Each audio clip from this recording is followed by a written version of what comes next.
not only did I not learn anything, but I would be in some serious problems. And so she would say to me, boy, you mean to tell me that I take my hard-earned money and send you to school to come home with a big fat X in your butt?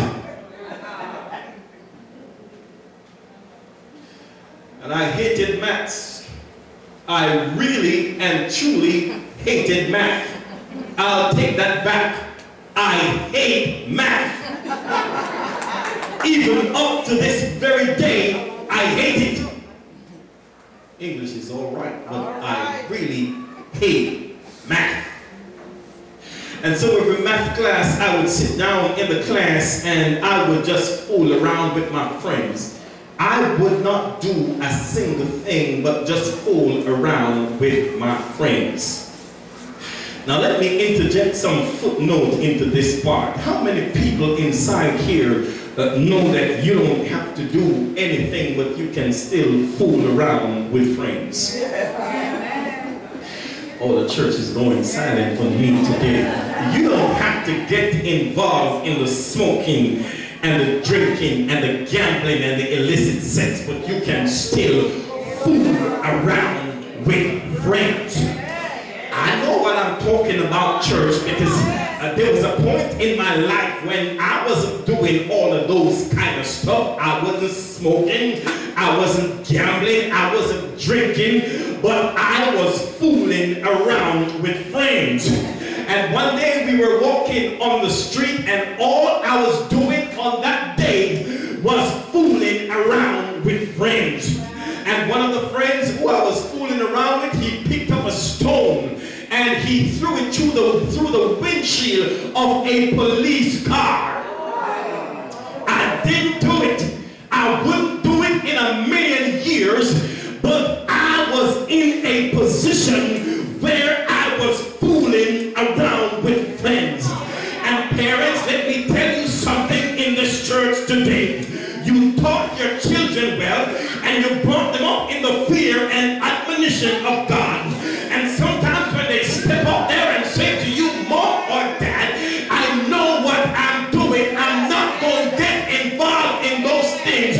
You need to back them right up because you don't have to do anything wrong, but just fool around with friends. And if the devil gets you into a place where you're fooling around with friends, he doesn't even have to get you smoking a cigarette.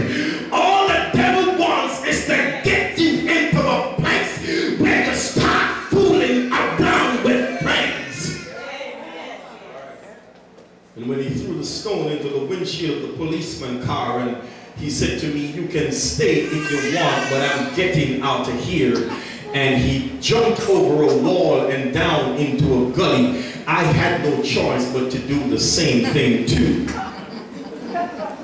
Now, don't let me tell you what's the background of all of this, but this happened in a place called Jamaica.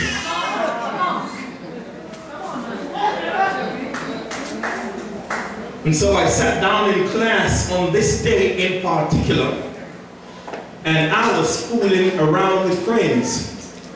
And the teacher placed about 5 math problems on the board, and she said, solve those until I come back. And when I looked at the board, I didn't know exactly what to do. Well, the truth of the matter is, I could have asked for help. But I said to myself, you know what, I don't know how to do these math problems, so I'm just going to sit down and fool around with friends.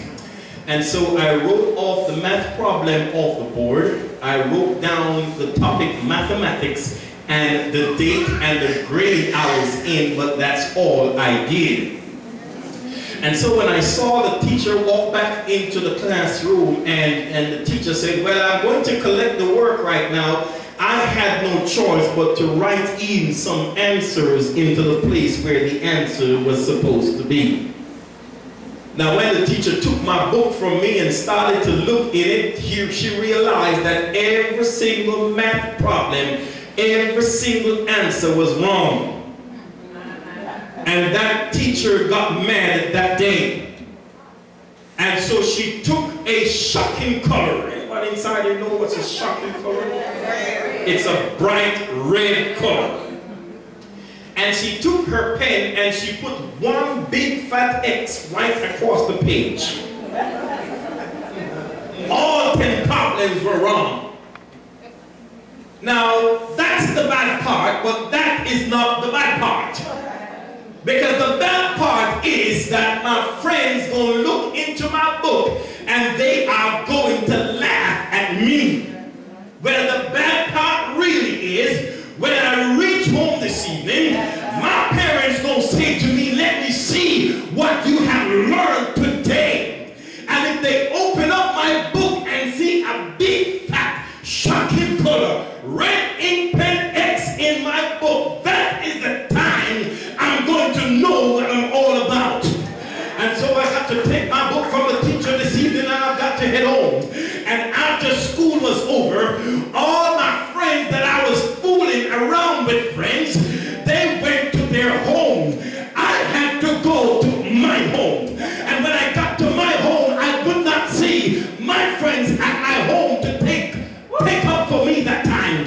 This time, church, I was on my own. Oh, I wish somebody would walk with me today because I know where I'm headed with this inside the house. And so when I realized the position that I was in, I started to cry. I was going down the street and I was crying as loud as I could cry because I'm trying to make sure that when I get there, I act on the sympathy of my parents. Well, when I got to my gate and was about to go through my gate, I saw my big brother standing out there. He's always standing at the gate to wait to see if there was any boy that was beating up on me. And so we gave him a name. He's big and trucked him, and he's black. We used to call him Wild Hog because he's got that scary look upon his face. And so when he saw me coming down the street today, he said to me, what's wrong with you? I said to him, Mama is going to beat me.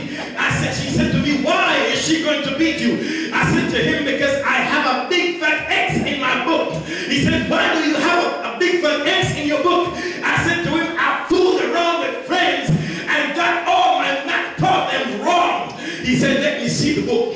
And he took the book from me, he turned it over, and he said, yeah, you're in trouble. And then he started to scratch his head for a while. He said, hold on there a second. He said, don't come through the gate yet. Stay on the outside. And so he ran back into the house church. And he got himself a red ink pen. And he came back out. He took the book out of my hand. He held on